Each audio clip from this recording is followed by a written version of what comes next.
Given the prevalence of drug use in militaries around the world, what are the odds of an AI hallucinating versus a soldier? Whoa. Wow. Whoa. Topics we should not go deeply into.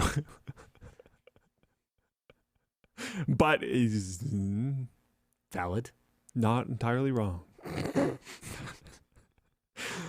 Shake hands. There you go.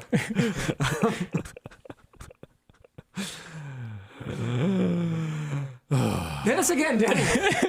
Okie dokie. What I would more like to see it in is defensive properties, missile warning systems, things like that. Yeah, defense, but actually defense. Yeah. Not the kind of defense where it's like the best defense is a good offense defense. Yeah, I know. Yeah. No. Please, LMG, I'm begging you for any information you can give me on the precision screwdriver. Any ETA, possibly. I think we are hoping to get it out in the first half of next year.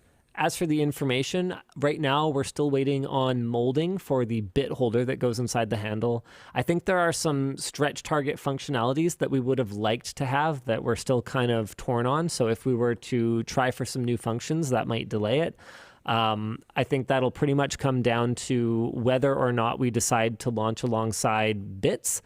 To be clear, again, I want to reiterate, our goal is not to go up against everyone else who sells a precision screwdriver kit. I think ours is going to be not cheap, but it will have some functionality that I think is going to set it apart in the market if people are looking for something very premium. And our intention is to make the driver available by itself, so you could just alter your foam a little bit in your existing kit, continue to use your probably perfectly good bits, and just chuck our driver in as a more premium, or even just an extra as an extra driver.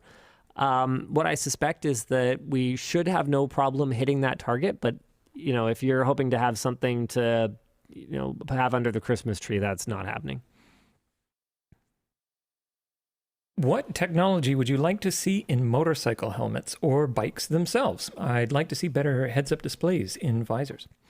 I mean, yeah, that's the most obvious one to me. I think, on the subject of things that AI could potentially be really good at, I don't necessarily need my vehicle to operate itself for me, but if it could provide helpful advice, particularly with respect to defensive driving, I think that that's something that we could all benefit from. If everyone was driving more defensively, if you're not familiar with the term, defensive driving refers to a driving technique that minimizes the risk of a collision or a mishap by taking proactive steps to prevent them. So rather than reacting to something bad that happens, trying to keep yourself perpetually in a position where it would be more difficult for something bad to happen. It's not always possible, but an example of a defensive driving technique that I use on my motorcycle is that I will almost always avoid being next to a car. If I can not be next to a car, especially at speed, and at speed is the time when it is easiest to avoid it, because you shouldn't be bumper to bumper ripping down the highway at 60 miles an hour, 100 kilometers an hour, right? So I will make sure if I'm passing someone, if I have to be next to them, I am going to give them a wide berth. I'm going to go as far around them in my lane, so I have the buffer of the space beside them in their lane, plus the space that would be beside a car in my lane, plus the width of a car. I have all that buffer if they decide to suddenly change lanes because they don't see me. They shouldn't hit me in time. I tend to, and this might just be being like an motorcyclist, but I tend to pass quickly. So I will check, make sure you're not signaling, make sure you're not doing anything, and I don't hang around beside someone any longer than I have to. And then I will put myself in a position where there's absolutely nobody next to me on either side.